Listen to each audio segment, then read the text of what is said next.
Ah, es un vídeo, es un vídeo. Vale, vale, es un vídeo. No es un bot, no es algo a seguir en directo en sí. Vale, vale, es un vídeo. Han publicado un vídeo de 23 minutos. Pues vamos a verlo. Vamos a reaccionar a ese vídeo, ¿no? Ok, pues ya sabemos lo que es. Entonces se puede... os lo he dicho, no hay toda la prisa del mundo, ¿no? O sea, ya sabemos también lo que dura, o sea que... Por lo dicho, tenemos ya en este caso un vídeo publicado por Microsoft y Xbox. En este caso, pues, se le han titulado el podcast oficial de Xbox, o sea que vamos a verlo porque ahí van a anunciar presuntamente cosas importantes en relación al futuro de Microsoft y Xbox en la industria de los videojuegos. Así que veremos si se confirman los rumores que salieron la semana pasada sobre la nueva estrategia de multiplataforma de Xbox y otros puntos también que, bueno, a menos lo que se rumoreó, como digo, pero pueden saber también otras cosas, ¿no? Y que la nueva estrategia también tenga varios objetivos, ¿no? Aparte de lanzar juegos exclusivos de Xbox en otras plataformas, también pueden incluir modificaciones en el Game Pass o en otro apartado, ¿no? Pero bueno, eso vamos a verlo en este vídeo, a ver qué han confirmado o qué han hablado, ¿no? O qué han lanzado. Pues aquí el vídeo. Aquí tenemos el vídeo en cuestión, así que vamos a darle caña, a ver qué comentan aquí. Hay ganas ya de saberlo, ¿eh? Subtítulos. Voy a ver si en Xbox España también se puede ver, pero no lo he revisado antes, pero bueno. Vale, no tiene pinta. No. A ver, a un momento, el volumen. Perdonadme. Maybe talked a little bit about the exclusivity with some of the news coming up and then hardware. But we've had some unforeseen news that has come out. So let's just go and tackle the exclusivity question. Ojo, primer tema. I know it's on the minds of a lot of people. We hear from the community, and that's an important input for us. So we made the decision that we're going to take 4 games to the other consoles. Vale. Just 4 games. Not a change to our kind of fundamental exclusive strategy. We're making these decisions for some specific reasons. We make every decision really with the long-term health of Xbox in mind. And long-term health of Xbox means a growing platform, our games performing, building the best platform for creators, reaching as many players as we can. We're always looking to learn as a leadership team and to grow. And we think this is an interesting point in time for us to use what some of the other platforms have right now to help grow our franchises. So we're going to do that.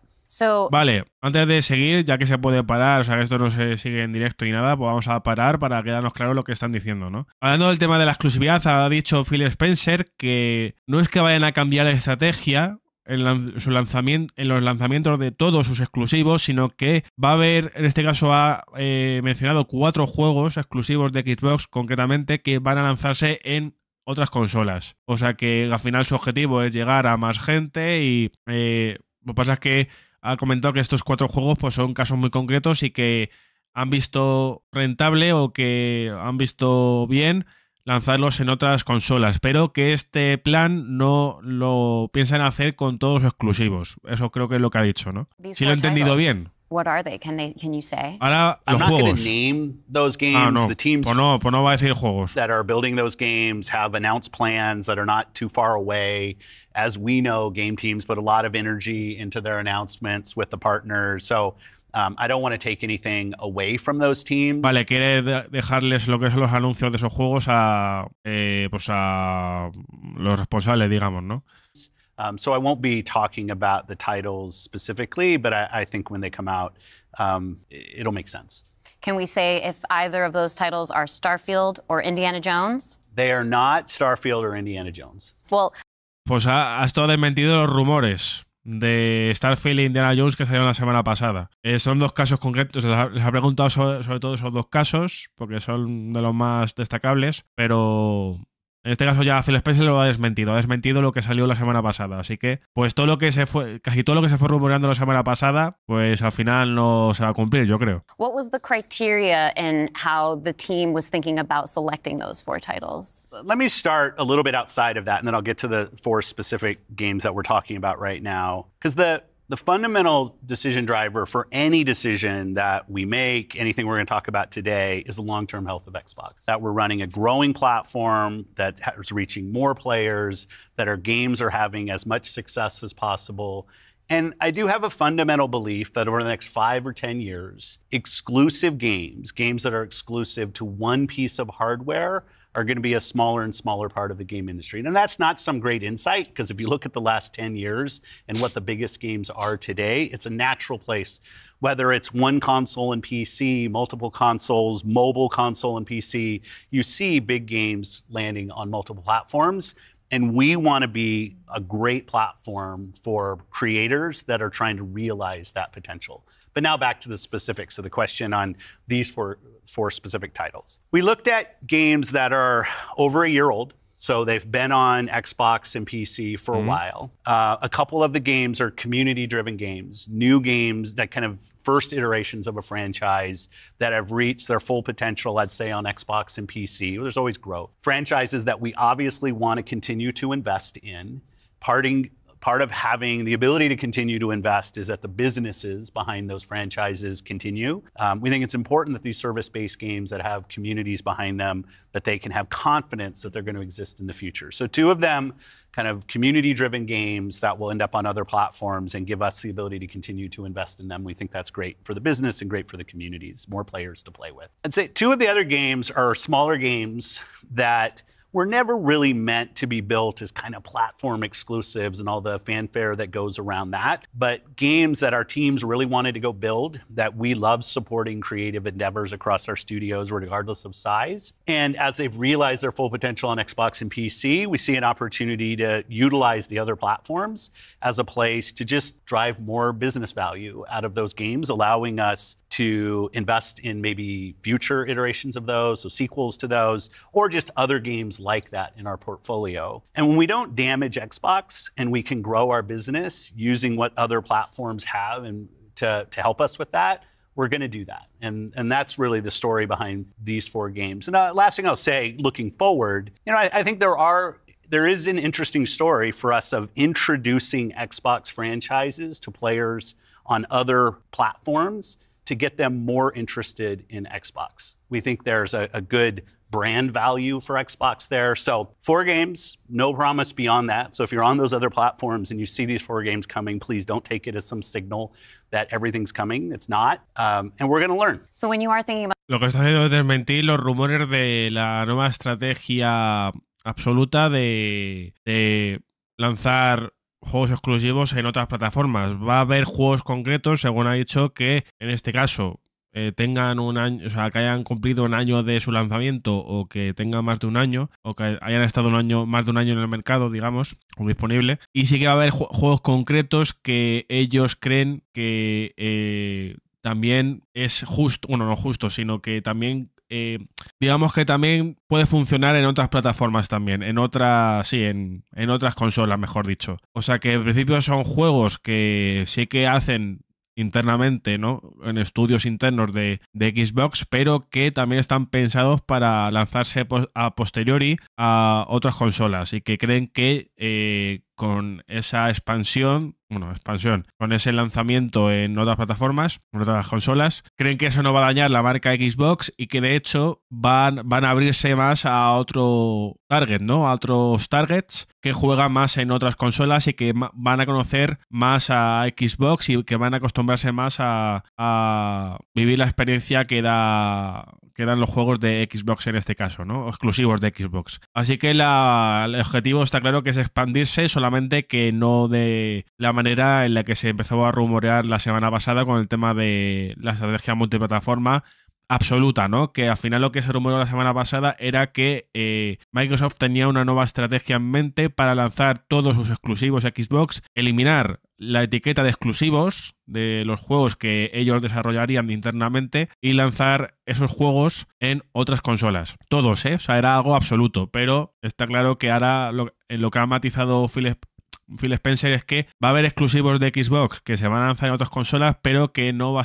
es una estrategia absoluta, va a ser solamente con algunos juegos. Ahora hay 4 juegos concretamente que no va a mencionar, que se van a lanzar en otras consolas, pero que eso no significa que todos los exclusivos vayan a lanzarse en otras consolas. Ha desmentido los rumores de la llegada de Starfield a Play 5 y de Indiana Jones and the Great Circle también a PlayStation 5. Y PC sí, pero a PlayStation 5. Así que parece que esos dos sí que a ser juegos AAA, ¿no? Y a ser juegos grandes, pues sí que se van a mantener como exclusivos de de consolas Xbox, ¿no? Así que, pues ahí está el matiz, ¿no? Que no es una estrategia absoluta. About the future and this concept of live service games, games that can benefit from bigger audiences, new audiences. Esos que confían en ellos mismos todavía y creen que todavía pueden competir en ese sentido, ¿no? Dentro de la guerra de consolas que hay, pues creen que pueden dar para mucho, ¿no? En cuanto a, no sé si en cuanto a hardware, en cuanto a consolas en sí, pero sí en cuanto a juegos y desarrollo de juegos como tal, ¿no? How does that apply to future titles and how you're applying that criteria there? Yeah, there's really no fundamental change to how we think about exclusivity. We just came out of Developer Direct, which was an awesome show, where we showed great games that are coming to Xbox and PC and cloud, which really makes them accessible to hundreds of millions of people. So it's this kind of, we're really focused on a couple platforms and what's going to show up there. But our key of play the games you want with the people you want, anywhere you want, when everybody plays, we all win. These have been part of our strategy for years and will continue to be. Our focus is on how do we continue to grow the games industry by reaching more players in more places, and how do we grow Xbox as part of that? Xbox is a hardware platform, Xbox is a publisher of great games, and Xbox as a platform for the world's best creators. And then knowing that, how do we think about our first-party games and Game Pass? Yeah, well, to build on what Phil just said, one thing I would add, as you were talking about growth, is just that we've sort of seen this inversion over the last 5 years where it used to be that the platform was the biggest thing. That's right. And the games would sort of tuck in within the platform. Today, big games like a Roblox or a Fortnite could actually be bigger than any one platform. And that really has changed the way that we think about things. So in the midst of all that, I think we at First Party can come back to sort of some core principles. First, that all of our games will be on the Xbox platform. Second, all of our games will go into Game Pass on day one. And third, we know that Game Pass will only be available on Xbox. So there's sort of starting points for us. As Phil mentioned, there are games today that you can play that only can be found on Xbox. And at the same time, we want to bring more of our games to more players. So we're going to continue to look at that. Kind of moving aside, though, from some of those and thinking more about what does it really mean for the player, to me, the two key things are cross-play and cross-save. Those things allow us to deliver on the promise of Xbox, which is play with your friends where they are, play on the devices you want, play the games you want. So that is really only possible at a practical level when you know that your saves and your player are going to be able to move across all those parts. So not all of our games today are necessarily built to take advantage of that. There still will be some games that don't. As we bring more teams into the Xbox family, there's some catch up to do as we get there. But that cross-play, cross-save is like so fundamental to what we're doing, and I think is something that we as First Party get such a good benefit from being so close to the platform. Yeah, absolutely. I mean, that's one of the things, like you said, all of our games are always in Game Pass. And so I'm excited to announce, you know, with the coming together that we had with Activision Blizzard King, that Activision and Blizzard games are coming to Game Pass, starting with Diablo 4 on March 28th. Ojito, ahí está otro anuncio relacionado con los juegos de Activision Blizzard, porque han anunciado que los juegos de Activision Blizzard van a estar disponibles o van a empezar a estar disponibles en Game Pass a partir del 28 de marzo, o sea, dentro de casi un mes y medio. Y el primer juego en cuestión que va a estar disponible de la cartera de Activision Blizzard, que va a estar disponible en Game Pass, es el Diablo 4, así que ahí tenemos otra cosa confirmada. Luego con lo que ha dicho antes Bad Booty en este caso, sobre el plan que tienen con... Bueno, al final lo que ha hecho ha sido recordar las bases que tienen ellos de... Bueno, o sea, que no van a cambiar esas bases con el tema de Game Pass y de los juegos exclusivos como tal, y el objetivo que tienen de que los juegos de Xbox se puedan jugar en cualquier sitio y con en cualquier en cualquier dispositivo y demás, ¿no? Y eso se va a mantener, o sea que también en este caso también ha explicado, ¿no?, la importancia que tiene el tema del juego cruzado y el guardado cruzado, ¿no? O sea que para conseguir ese objetivo, también el mantenimiento de Game Pass también, ¿no?, como servicio de juegos, ¿no?, que por supuesto de lanzamientos, ¿no?, nuevos, y también de juegos que bueno, que seguirán acordando, ¿no?, con otras plataformas, con otras compañías, ¿no?, para que lleguen a su servicio, a su plataforma.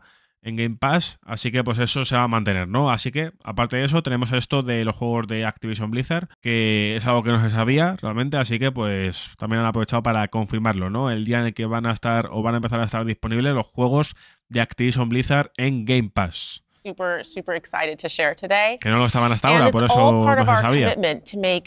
Xbox, the Xbox experience and the games that we build as widely available as possible. So now the 34 million Game Pass members can all enjoy. 34 millones de suscriptores o de miembros en Game Pass. No sé si es una actualización, pero bueno, pues de acaso. The fantastic experience of Diablo 4.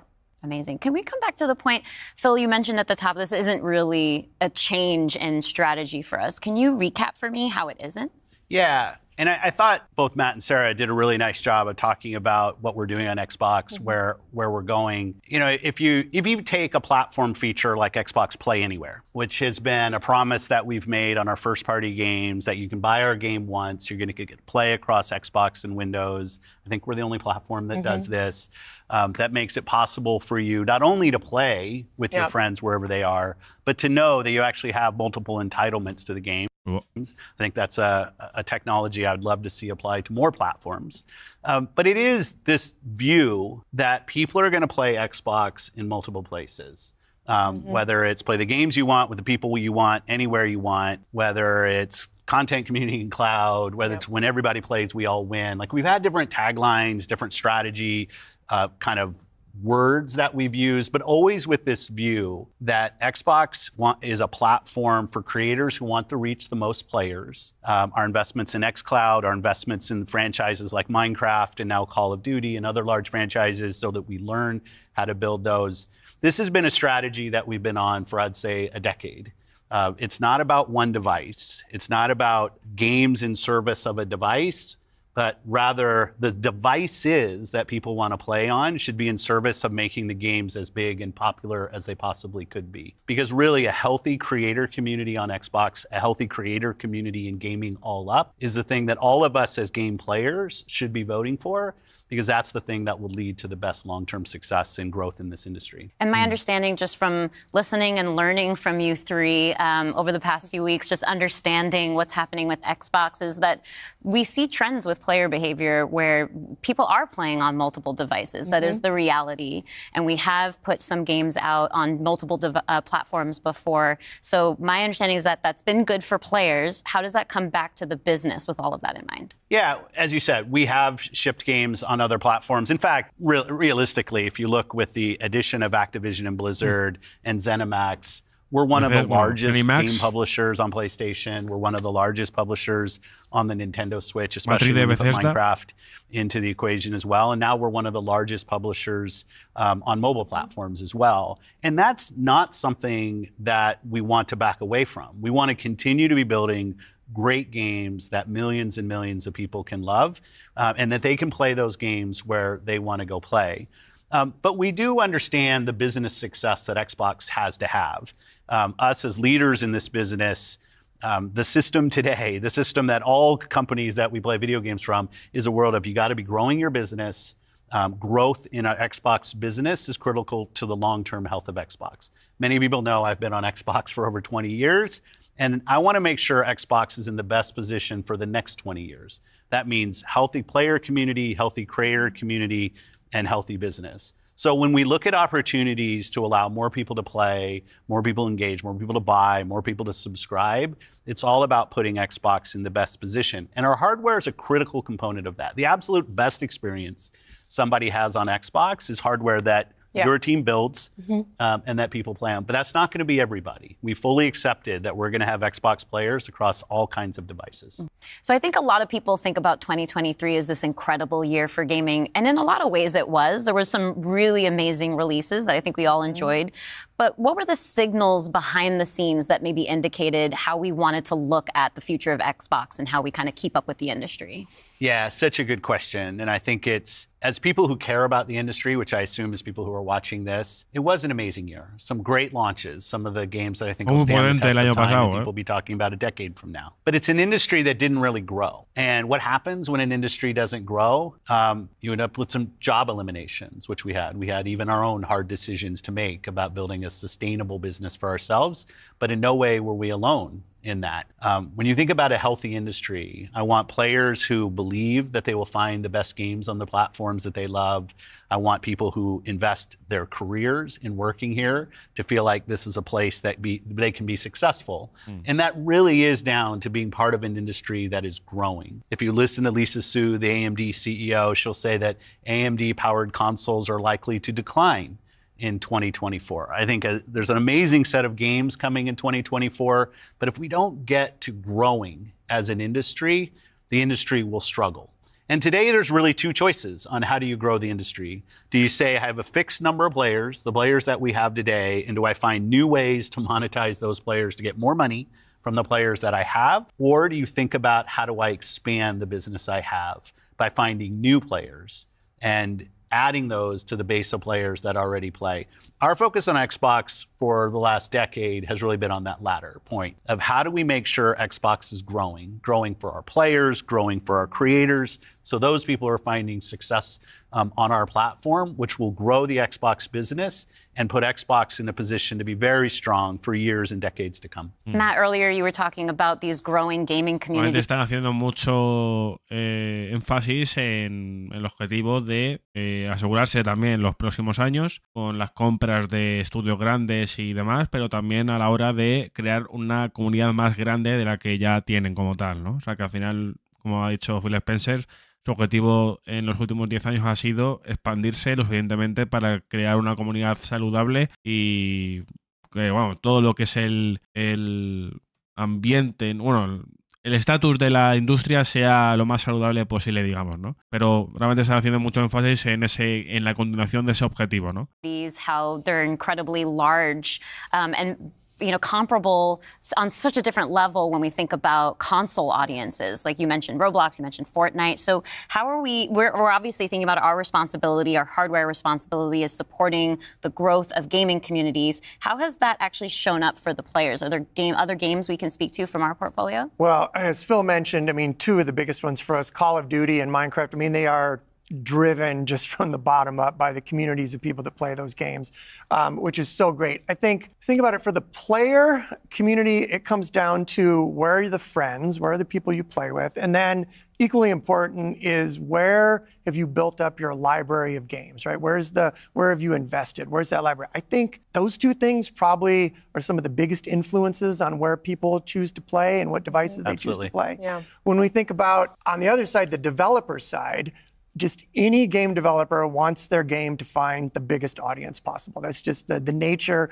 of building a game. You want people to enjoy and participate in what you've made. And I think we're in a unique position to deliver on that just because we are the platform. We build hardware, we've got a first-party games group, and then we've got a system that ties that together, that brings together your friends, your progression, your achievements, all of that. And I think that's really what has contributed to the momentum behind some of these communities. Yeah, absolutely. I mean, when you look at just step back and you look at the history of the industry, we've moved from a place where it used to be that someone built and launched a game to accelerate hardware to actually the things we do with our hardware and with our platform are all in service of making those games bigger. And we think about that across all of the investments we make, the consoles we build, the investments we do with things like cross-play, cross-progression, the things that we're doing with cloud. How do we actually give more options to game creators so they can have the greatest success? I think one of the fun recent examples about this is actually Pal World.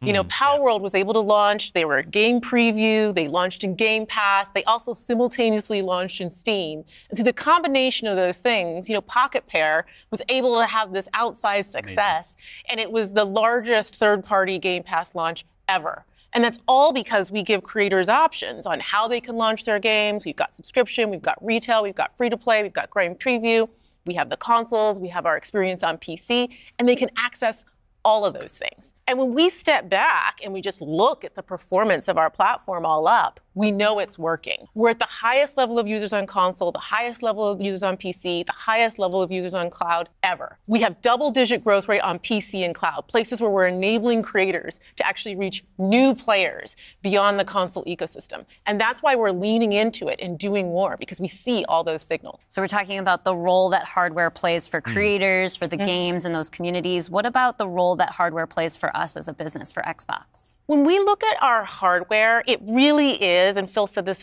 earlier, it's where you get like the most flagship seminal experience of Xbox. And it also represents a developer target. Our developers can build the specs of our hardware, and we invest to make sure they know when they do that the games are going to run great on our hardware, but they're also going to be able to be accessed across any screen because of all the other investments we make. So we're giving them an easy way to access as many players as possible. And we actually have more creators right now building for Xbox than ever before by nature, thousands of them by nature of those investments. And we got more to come. There's some exciting stuff coming out in hardware that we're going to share this holiday. And we're also invested in the next generation roadmap. And what we're really focused on there is delivering the largest technical leap you will have ever seen in a hardware generation, which makes it better for players and better for creators and the visions that they're building.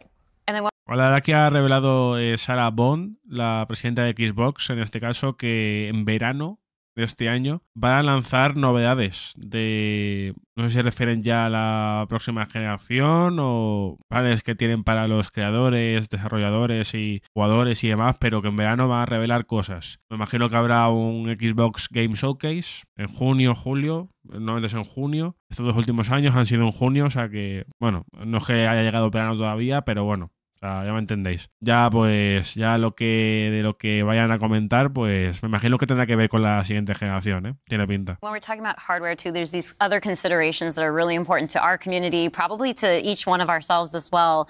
When you talk about library, because I want to dig in on that a little bit more. You know, as we talk about cloud in the wider entertainment industry, there's conversations about streaming. How is that impacting how I own my content that I've invested in? So what can we say about our stance around game preservation? Yeah, you know, one of the highlights for me of being in this position was getting to stand on stage when we announced back compat coming to Xbox One. Like, it was fantastic. People were reading the teleprompter before I could read it. Slow reader, and just feeling the energy in the auditorium as we were saying that and online. You know, one of the cues I think us as being part of Microsoft take is looking at Windows and how Windows over decades has maintained software compatibility with things that are built on it. Like, I can still go back and play some of the games that I love playing on Windows from decades ago, and it will still run. And we try to bring that same view to consoles. It's harder in console because the line between what the hardware is and what the game is in consoles is traditionally, it's tighter, which makes compatibility, you end up doing these generational compatibilities that we've built. But I will say compatibility, the ability to not only play the games, but my saves are still there with our cloud save systems to try to keep the services up as long as we can so that people can play, is a tenet of what we are as Xbox. It's at our foundation. And when we look at future hardware generations and what we're going to support, making sure that we respect, which is the word I use, respect the investments that people have made in Xbox going forward is fundamental. And the fact that you get entitlements when you buy a game from us on both Windows and Xbox also means you have the ability to play that game across a multitude of devices, which I think furthers the compatibility of the games that you own.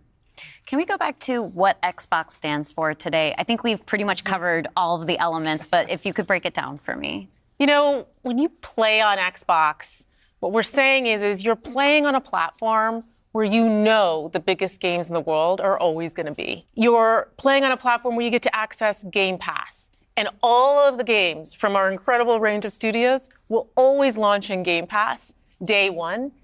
And you're playing on a platform that's dedicated to you, like player-first features, cross-play, cross-save, cross-progression, backwards compatibility, being able to play your games in your library anywhere you want because of the investments that we make in cloud gaming. And so you're playing somewhere where you're investing and you know you get to take the games forward with you and across all of the screens where you are. And I think most importantly, Xbox is a place where you know when you're investing in Xbox, you're investing somewhere that is dedicated to making games more successful and creators more successful so that they can invest more to bring even better experiences to you all of the time. Yeah, just that investment in the studios is so, and we feel that as part of first party with the platform proximity. You know, it's kind of amazing now to look out across all the studios we've got and just be reminded that we're now one of the biggest development organizations in the industry. What does that mean for players? it means that the biggest games are going to continue to come to Xbox. And this 2024, the year coming up, we've got more than 10 major releases coming up. Great stuff. Hellblade 2. We've got Diablo expansion. We've got Avowed, Ara, the Indiana Jones game. And there's more in development, which I think we're going to be able to share more about at our June showcase coming up pretty soon. Well, I guess... Vale, aquí ya sé que ha mencionado su propia presentación, ¿no? Su Xbox Game Showcase, así que pues han confirmado que tendrá lugar en junio como estos 2 últimos años y ahí pues van a anunciar exclusivos de Xbox, según han dicho, ¿no? Que vengan en este año o el año que viene, así que pues obviamente ya cuando llegue junio, aún queda rato de este año para que llegue, pues bueno, habrá que saber el día, por supuesto, pero será pues, o sea, normalmente es el 9, 10... 8 o 9 de junio, perdón. O sea que será por ahí más o menos, ¿no? I should get ready to work on that show. Well, thank you all for showing up on the podcast today, and we'll see. Pues ya está, ya han terminado con lo que es el podcast esta entrevista realmente en la propia Xbox. Así que bueno, pues lo que podemos sacar en claro de este podcast o de esta mi entrevista que se han hecho ahí en Xbox para responder realmente a todos los rumores que salieron la semana pasada sobre la nueva o la posible nueva estrategia de Xbox multiplataforma en la que dejaban de lado de manera definitiva el hecho de tener exclusivos para sus consolas y en este caso, o para su hardware, mejor dicho. Y lo que ha hecho aquí Phil Spencer es desmentir los rumores de esa estrategia multiplataforma. Sí que ha matizado que esa estrategia la van a emplear con algunos juegos que él crea o que dentro de Xbox crean que es adecuado para esos juegos, para ciertos juegos.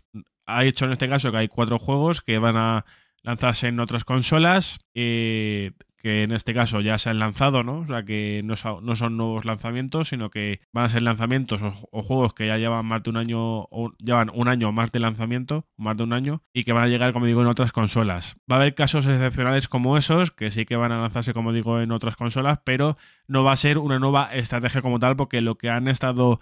En lo que han hecho énfasis durante casi toda este podcast es en el seguimiento de esa estrategia, ¿no? De ampliar su comunidad, de hacer que sus juegos lleguen a toda la cantidad de jugadores posibles y a través de todas las pantallas, de todos los dispositivos que haya disponibles, ¿no? Los juegos, ¿no? Sus juegos en sí y la disponibilidad que tengan en todo tipo de dispositivos y pantallas, hardware y demás, ¿no? Así que mantiene la misma estrategia. Esos rumores que vimos la semana pasada pues se han desmentido, aparte de que también han desmentido justamente los rumores de la llegada de Starfield a Play 5 y de Indiana Jones and the Great Circle a Play 5, como digo. Así que pues eso ya nos podemos olvidar de eso. Ya habrá que ver qué 4 juegos son los que se van a lanzar en otras consolas. Me imagino 1 o 2 de ellos. Creo que el Hi-Fi Rush es uno de ellos. No sé si el Sea of Thieves también. Puede ser también que quieran expandir la comunidad de ese juego a otras consolas también. Antes tendría sentido. Y los otros 2 juegos ya sí que tendría que ya lanzarme triples, digamos, ¿no? Y variar un poco porque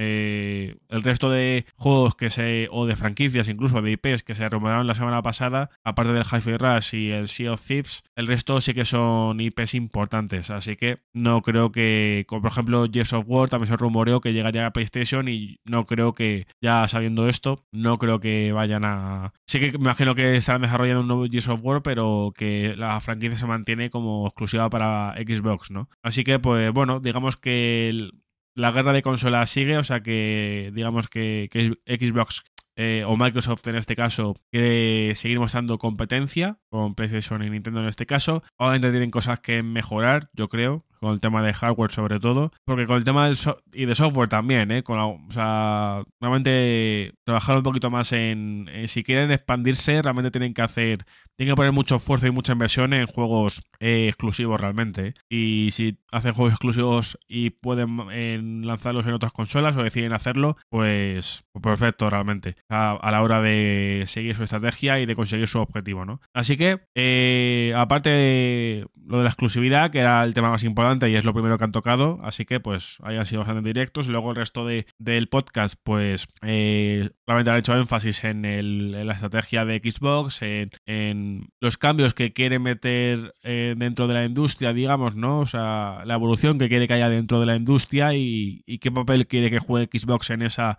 evolución. Y bueno, también han dejado algunos detalles, ¿no? De cosas que también están por anunciarse, ¿no? En este caso en su presentación, en el Xbox Game Showcase para junio. Así que pues obviamente reaccionaremos, ¿no? A ese showcase, a esa presentación, para ver todo lo que sale ahí, ¿no? Así que bueno, pues ya sí que nos podemos olvidar de la nueva estrategia multiplataforma que vimos rumorearse la semana pasada y que es verdad que con la acumulación de informaciones pues parecía que eso era bastante verídico o que podía resultar, o sea que podía llegar a ser así, pero es verdad que en los últimos días no se ha lanzado nada.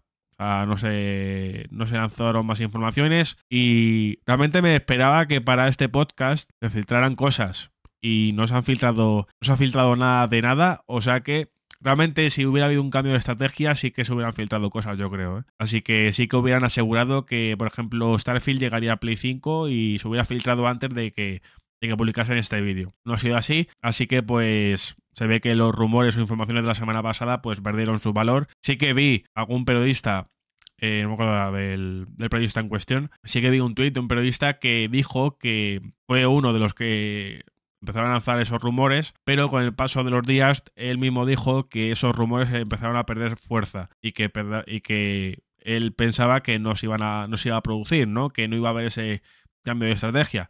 Y finalmente ha sido así, no hay cambio de estrategia realmente. Así que sí que va a haber, como digo, juegos que sí que se van a lanzar en otras consolas, juegos exclusivos de Xbox que al tiempo, o sea, no de manera inmediata, sino que al tiempo llegarán a otras consolas.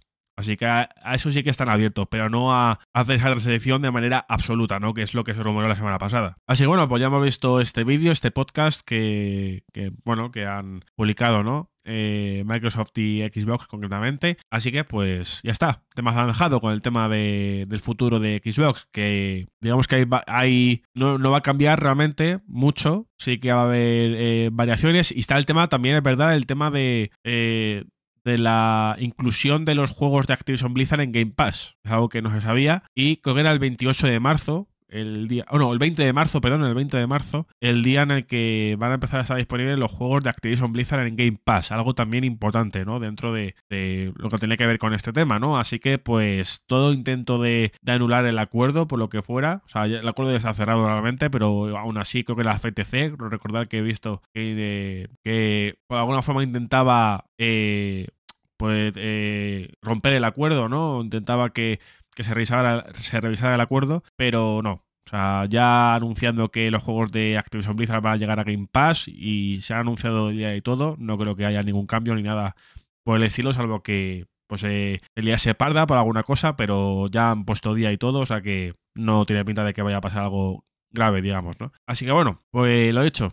Ya hemos resumido un poquito lo que hemos visto en el podcast, así que dejadme vuestras opiniones sobre lo que hemos visto aquí en este vídeo, en este podcast de Xbox, tanto en el chat como en los comentarios. Y bueno, no sé si...